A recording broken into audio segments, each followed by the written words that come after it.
વિક્રમ સંવત 1886 ને જેઠ સુદ દસમના રોજ ભગવાન શ્રી સ્વામિનારાયણ ગઢપુર મધ્યે અંતર્ધ્યાન થઈ સ્વધામ પધાર્યા હતા, જેના ઉપલક્ષમાં વડતાલ મંદિર દ્વારા વડોદરા તેમજ ચડોતરના અનાથાશ્રમ, વૃદ્ધાશ્રમ તેમજ મહિલા આશ્રમ ખાતે ભોજન પ્રસાદીનું વિતરણ કરવામાં આવ્યું હતું।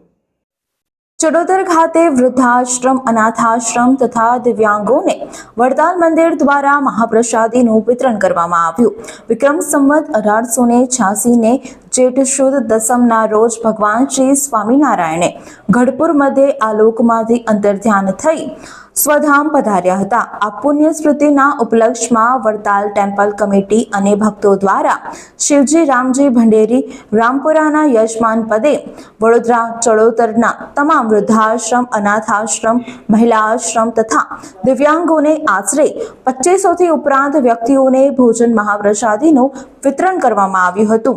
આ ઉપરાંત વડતાલ ગામના 7500થી વધુ વ્યક્તિઓએ ભોજન પ્રસાદનો લાભ લઈ ધન્યતા અનુભવી હતી।